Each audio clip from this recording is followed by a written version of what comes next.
ಜಗದೀಶ್ ಶೆಟ್ಟರ್ ಬಿಜೆಪಿಗೆ ಅಧಿಕೃತವಾಗಿ ಸೇರ್ಪಡೆಯಾಗಿದ್ದಾರೆ. 9 ತಿಂಗಳ ಬಳಿಕ ಮತ್ತೆ ನನ್ನ ಮನೆ ಬಿಜೆಪಿ ಅನ್ನೋದನ್ನ ಜಗದೀಶ್ ಶೆಟ್ಟರ್ ಸಾರಿ ಹೇಳಿದ್ದಾರೆ. ಜಗದೀಶ್ ಶೆಟ್ಟರ್ ಆ ಮೂಲಕ ದೆಹಲಿಯ ಬಿಜೆಪಿ ಕಚೇರಿಯಲ್ಲಿ ಬಿಜೆಪಿಗೆ ಅಧಿಕೃತವಾಗಿ ಸೇರ್ಪಡೆಯಾಗಿದ್ದಾರೆ. ಭೂಪೇಂದ್ರ ಯಾದವ್ ಅವರ ನೇತೃತ್ವದಲ್ಲಿ, ಯಡಿಯೂರಪ್ಪ ಅವರ ನೇತೃತ್ವದಲ್ಲಿ, BY ವಿಜಯೇಂದ್ರ ಸೇರಿದಂತೆ JP ನಡ್ಡಾ ಅವರ ಸಮ್ಮುಖದಲ್ಲಿ ಬಿಜೆಪಿಗೆ ಸೇರ್ಪಡೆಯಾಗಿದ್ದಾರೆ. ಆ ಮೂಲಕ ಜಗದೀಶ್ ಶೆಟ್ಟರ್ ಗರುವಾಪ್ಸಿಯಾಗಿದ್ದಾರೆ. ಈ ಕುರಿತಾಗಿ ನಮ್ಮ ಜೊತೆ ಮಾತಾಡೋದಕ್ಕೆ ಹುಬ್ಬಳ್ಳಿ ಧಾರವಾಡ ಕೇಂದ್ರದ ಶಾಸಕರಾಗಿರುವಂತ ಮಹೇಶ್ ಟೆಂಕಿನಕಾಯಿ ಅವರೇ ನೇರ ಸಂಪರ್ಕಕ್ಕೆ ಬಂದಿದ್ದಾರೆ, ಲೈವ್ ನಲ್ಲಿ ಜಾಯ್ನ್ ಆಗಿದ್ದಾರೆ. ನಮಸ್ಕಾರ ಸರ್. ನಮಸ್ತೆ. ಜಗದೀಶ್ ಶೆಟ್ಟರ್ ಅವರು ಅಧಿಕೃತವಾಗಿ ಬಿಜೆಪಿಗೆ ಸೇರ್ಪಡೆಯಾಗಿದ್ದಾರೆ. ತಮ್ಮ ಮೊದಲ ಪ್ರತಿಕ್ರಿಯೆ ಏನು ಸರ್? ನೋಡಿ, ರಾಷ್ಟ್ರೀಯ ಘಟಕ ಇವತ್ತೇನು ಸನ್ಮಾನ್ಯ ರಾಷ್ಟ್ರೀಯ ಅಧ್ಯಕ್ಷರಾಗಿರ್ತಕ್ಕಂಥ ನಡ್ಡಾ ಅವರಿದ್ದಾರೆ. ಅವರ ನೇತೃತ್ವದಲ್ಲಿ ಏನು ಇವತ್ತು ತೀರ್ಮಾನ ತೆಗೆದುಕೊಂಡಿರ್ತಾರ, ಆ ತೀರ್ಮಾನಕ್ಕೆ ನಾವು ಹೃದಯಪೂರ್ವಕವಾಗಿ ಸ್ವಾಗತವನ್ನು ಕೋರ್ತೇವೆ.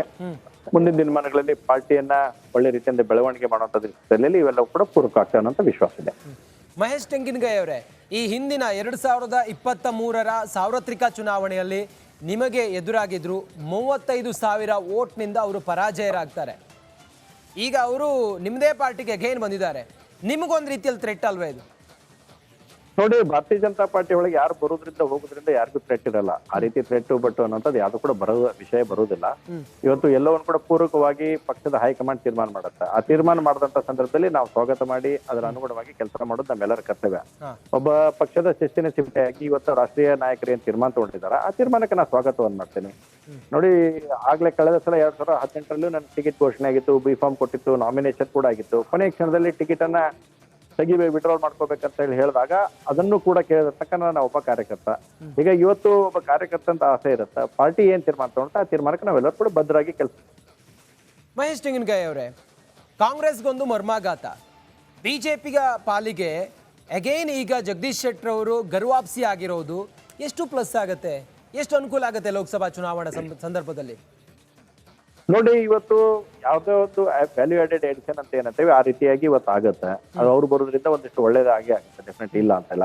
ಈಗ ಪಾರ್ಟಿ ತೀರ್ಮಾನ ತೆಗೆದುಕೊಳ್ತಕ್ಕಂಥ ಸಂದರ್ಭದಲ್ಲಿ ಇವನ್ನೆಲ್ಲವನ್ನ ಪೂರ್ವಾಪರಗಳನ್ನ ಯೋಚನೆ ಮಾಡಿರ್ತಾರ. ಅದರ ಅನುಗುಣವಾಗಿ ಪಾರ್ಟಿ ತೀರ್ಮಾನ ತೆಗೆದುಕೊಂಡೈತಿ. ಆ ತೀರ್ಮಾನ ಅನುಗುಣವಾಗಿ ಇವತ್ತು ಏನ ತೆಗೆದುಕೊಂಡಿದ್ದಾರೆ ಅದಕ್ಕೆ ನಾವೆಲ್ಲ ಹೇಳಿದಂಗೆ ಮತ್ತೊಮ್ಮೆ ಸ್ವಾಗತವನ್ನು ನಾವು ಮಾಡ್ತೀವಿ. ಮಹೇಶ್ ಟೆಂಗಿನಕಾಯಿ ಅವರೇ, ಜಗದೀಶ್ ಶೆಟ್ಟರ್ ಅವರು ಜನಸಂಘದಿಂದಲೂ ಕೂಡ ಬಿಜೆಪಿಯ ಜೊತೆಗೆ ಇದ್ದವರು, ಬಿಜೆಪಿಯ ತಳಮಟ್ಟದಿಂದ ಪಕ್ಷ ಸಂಘಟನೆಯನ್ನ ಮಾಡಿದವರು. ದುತ್ತೆ ಅಂತ ಹೇಳಿ ಕಾಂಗ್ರೆಸ್ಗೆ ಹೋಗ್ತಾರೆ. ಅದಾದ ನಂತರ 9 ತಿಂಗಳಾಯ್ತು. ಈಗ ಅವ್ರನ್ನ ಮತ್ತೆ ವಾಪಸ್ ಬಿಜೆಪಿಗೆ ಕರ್ಕೊಂಡು ಬರಬೇಕು ಅನ್ನೋದು ಕಾರ್ಯಕರ್ತರ ಒಂದು ಮನವಿ ಆಗಿರುತ್ತೆ, ನಾಯಕರ ಒಂದು ಮನವಿ ಆಗಿರುತ್ತೆ. ತಾವೇನಾದರೂ ಹೈಕಮಾಂಡ್ ಜೊತೆಯಲ್ಲಿ ಮಾತುಕತೆ ಅಥವಾ ರಾಜ್ಯ ನಾಯಕರ ಜೊತೆಯಲ್ಲಿ ಚರ್ಚೆ ಮಾಡಿದ್ರ ಜಗದೀಶ್ ಶೆಟ್ಟರ್ ಅವ್ರನ್ನ ವಾಪಸ್ ಬಿಜೆಪಿಗೆ ಕರ್ಕೊಂಡು ಬನ್ನಿ ಅಂತೇಳಿ ತಾವೇನಾದರೂ ಆ ಧ್ವನಿಗೂಡಿಸಿದ್ರ?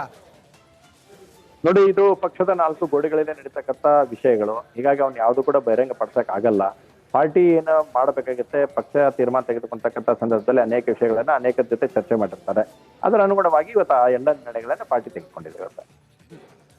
ಟೆಂಗಿನಕಾಯಿ ಅವರೇ, ಈಗ ನಿಮ್ಮ ವಿರುದ್ಧವೇ 23ರ ಚುನಾವಣೆಯಲ್ಲಿ 2023ರ ಚುನಾವಣೆಯಲ್ಲಿ ಅವರು ಎದುರಾಳಿಯಾಗಿದ್ರು. ನೀವು ನಿಮ್ಮ ಸಮಾವೇಶಗಳಲ್ಲಿ ಅವ್ರ ಸಮಾವೇಶಗಳಲ್ಲಿ ಇಬ್ರಿಗೊಬ್ರು ಒಂದು ರೀತಿಯಲ್ಲಿ ಟಗಾಫರ್ ಅನ್ನೋ ರೀತಿಯಲ್ಲಿ ಇತ್ತು. ಈಗ ಮತ್ತೆ ಅವರು ಬಿಜೆಪಿಗೆ ಬರ್ತಾ ಇದ್ದಾರೆ. ಆ ವೈಮನಸ್ಸು, ಆ ಒಂದು ರೀತಿಯಲ್ಲಿ ವೈಚಾರಿಕವಾದಂತ ಭೇದ, ಇದನ್ನೆಲ್ಲ ಹೇಗ್ ಬ್ಯಾಲೆನ್ಸ್ ಮಾಡ್ತೀರಿ ಅಂತ?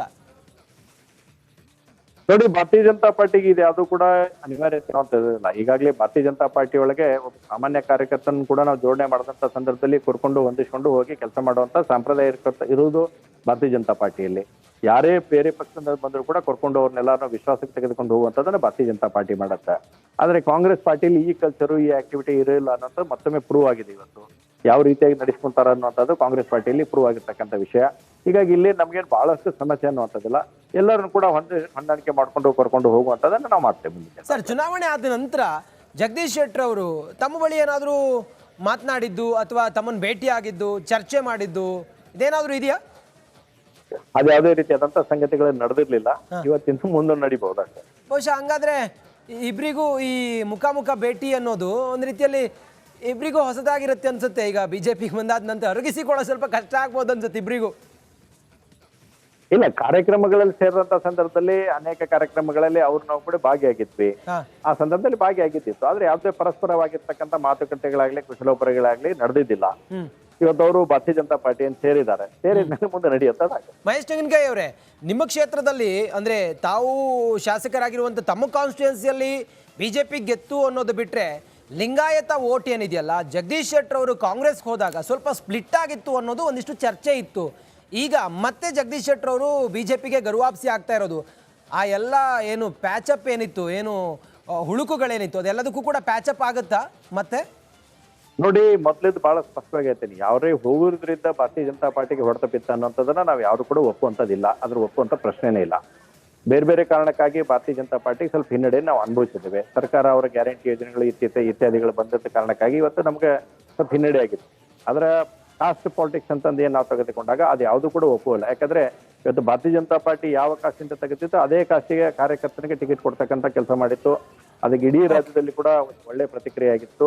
ಅದಕ್ಕಿಂತ ಹೆಚ್ಚಾಗಿ ಕ್ಷೇತ್ರದ ಜನ ಕೂಡ ಬಹಳ ಒಳ್ಳೆ ರೀತಿಯಾದಂತ ತೀರ್ಮಾನ ಕೊಟ್ಟಿದ್ದಾರೆ. ಜನಾರ್ದನ್ ರೆಡ್ಡಿ ಅವ್ರ ವಿಚಾರ, ಸೌದಿ ಅವ್ರ ವಿಚಾರ, ಬಿಜೆಪಿಗೆ ಅಗೇನ್ ಬರ್ತಾರೆ ಅನ್ನೋದು ತಮ್ಗೇನಾದ್ರೂ ಮಾಹಿತಿ ಇದೆಯಾ?